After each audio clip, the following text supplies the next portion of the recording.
Thank you, Mr. Chairman, and to you two leaders. I think we're very fortunate to have you at a challenging time for our Army. General Odierno, through your distinction in combat, you have a special connection with our troops at a time we need that. And to my former colleague and top Republican on the House Armed Services Committee, who's got a lot of respect on the Hill, we're going to need that as we work through some of these challenges, the biggest one being sequestration. It's been talked about a little bit this morning, and I think sometimes we don't focus enough on the big changes you're going to have to make even prior to year end when the sequestration actually hits.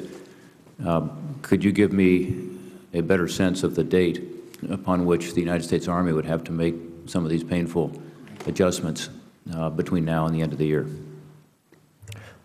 Well, we would have to take guidance from OMB. As a former budget chair, you know about those kinds of things. But clearly, by the end of the summer, according to what I've heard from the Secretary of Defense and others, we're going to have to start putting pencil to paper. There are some things that just normally in a time of difficult challenges we would probably look toward, but in reality, I can't imagine what we would do in any way that could adequately prepare us to deal with this. If it were to come to pass, it would, I think, inescapably require an entire reworking of our national defense strategy. And so for us to go in prior to having the time to do that and to make substantial changes, I think would jeopardize any of the decision choices we might be able to forge from that. But I think the core of your question, Senator, is the critical one. That this would touch virtually every aspect of our Army. We would probably have to reduce the Army by another 100,000, probably 50-50 between the active and the reserve component. We would probably have to come down an additional 4 to 6 brigades, whether you're talking about contracting, whether you're talking about pays, whether you're talking about incentives. Under the Budget Control Act, we're not given authority to control those. We have to take across-the-board cuts, which, as I mentioned earlier, makes it a relatively easy mathematical change, but it makes it an administrative nightmare. And I would imagine as well we'd have several hundred, if not several thousand, McCurdy breaches simply because of our inability to meet contract requirements. So it would be devastating. And again, you just laid out some of the enormous changes that have to be made and painful to our personnel and to procurement and to, as you say, across the board, all aspects of your budget. When do you actually have to start making changes? In other words, when do you have to start notifying some of our personnel, given that under law this is scheduled to occur on January 1st, 2013? Do you have to start making those changes in the summer when you said you were going to put pencil to paper? Do you have to start making them in September? But how much time do we have here in Congress to adjust this and to come up with a common sense approach? Well, I would have to defer to the guidance from OPM and also OMB, but clearly we're bound by law for certain notifications. We can't just slam people out on day one, so it would take some time to bring us to those particular levels. As I mentioned, the current plan, as I understand it from OMB, is to, if required, if there's not been some kind of agreement prior to that, start to make those decisions probably by the end of the summer, sometime mid to late August.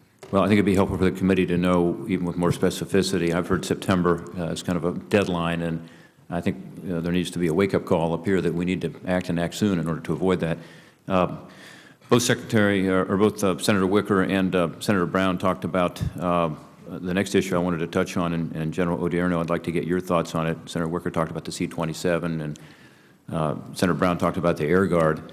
I know that the Air Force has made a decision here to cancel the C-27 and divest of this aircraft, including ones that are already deployed in Afghanistan. I had the opportunity yesterday to meet with the commander who's just back from Afghanistan of the C-27 crews. My understanding is that you met with them in Afghanistan, and thank you for doing that. Our Ohio Air National Guard is there, as you know. We're really proud of them. Your soldiers are the ones that get impacted by this Air Force decision.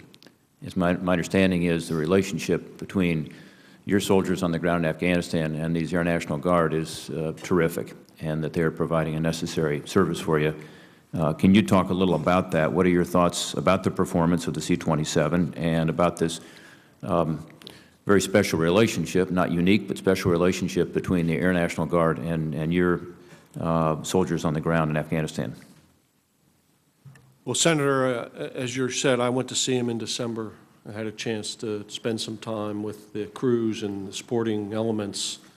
And also, I was there with the 82nd Airborne Division, where they're providing the majority of the support to the RC South and the 82nd Airborne Division. And the relationship that was built and the delivery of capability has made a difference. The OR rates were extremely high. The relationships built were very, very good, and it impacted very positively on their ability to accomplish their mission. Mm-hmm. And so that's very clear. And so that's why I would say it's important for us to sustain the capability to be able to have air assets dedicated to ground forces. And that's the most important point I make. The Air Force has made the decision. They think they can do that with C-130s. If we get that same support, that's what we need, is that support. I would say that, though, it has been provided very successfully by the C-27 over this last deployment, and I think they've just gone through a change, and now there's a new group on the ground as well now providing that same support with C-27s. Yeah, 179th Airlift Wing is very proud to provide that support, and again, you should say the ratings have been very impressive, and the relationship seems to be working, that you're getting what you need and you're getting it in a timely fashion. And I would just ask, since your service originated the requirement that led to the procurement of the C-27, which is a new plane, do you feel that that requirement is still valid? Do you think the requirement still exists? I do, Senator, and again, we need it to, because we cannot conduct all of those type of missions with rotary wing aircraft. And again, we do have that mission, and as I said, the Air Force has decided they can deliver that mission with the C-130. The C-27 does it for $2,100 an hour. The CH-47 you talked about earlier does it at $11,000 an hour. The C-130 between $5,100 and $7,100 an hour. So from a taxpayer perspective, C-27 is not only enabling you to land at smaller airstrips and providing unique performance, but it's saving the taxpayer money. So I would hope that you would continue to make your points internally, General, and Mr. Secretary, to be sure that we're not pulling a capacity out of theater that meets an urgent requirement. I've never seen the military do this before, and look forward to working with you with regard to the, I think, need that currently exists, and be sure that if the memorandum of agreement is something that we're going to have to live with, that it does include the ability to provide that important capability. Thank you, gentlemen. Thank you, Mr. Chairman.